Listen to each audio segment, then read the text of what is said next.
സ്നേഹമുള്ള സഹോദരങ്ങളെ, ലോകരക്ഷകനായ ക്രിസ്തുവിൻ്റെ ജനനത്തിങ്കൽ ത്യാഗം അനുഭവിച്ച കുറേയധികം പേരുണ്ട്. നിറവയറുമായി ഇടമില്ലാതെ അലഞ്ഞ ഒരമ്മ, അവൾക്ക് താങ്ങായി തണലായി ചേർന്ന് നിന്ന യൗസേപ്പ് എന്ന പുരുഷൻ,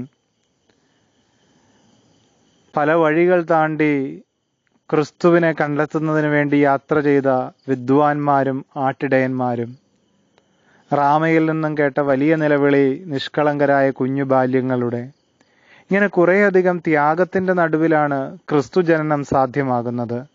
നമ്മുടെ ജീവിതങ്ങളിലും നമ്മുടെ ഹൃദയങ്ങളിലും ക്രിസ്തു വന്നു പിറക്കുന്നതിന് കുറച്ച് ത്യാഗത്തിൻ്റെ ആവശ്യമുണ്ട്.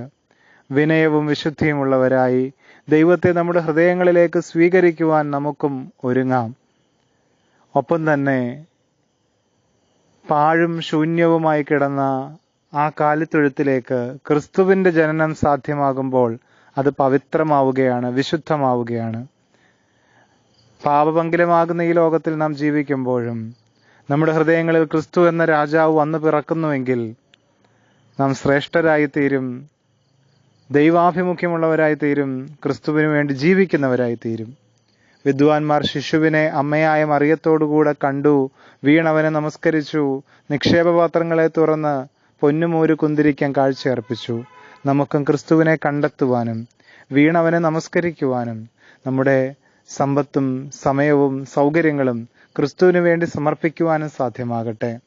ഈ ക്രിസ്തുമസ് അവശത അനുഭവിക്കുന്നവരുടെയും ആലംബഹീനരുടെയും അനാഥരുടെയും വേദനകളെ, ഇടമില്ലാതെ അലയുന്നവരുടെ വേദനകളെ, അവരുടെ വേദനകൾക്കൊരു താങ്ങായി തീരുവാൻ നമുക്ക് സാധ്യമാകട്ടെ. ഏവർക്കും ക്രിസ്തു ജനനത്തിൻ്റെ സകലവിധമായ അനുഗ്രഹങ്ങളും ആശംസകളും നേരുന്നു. ദൈവം എല്ലാവരെയും ഈ പുണ്യദിനത്തിൽ സമൃദ്ധിയായി അനുഗ്രഹിക്കട്ടെ. ആമേൻ.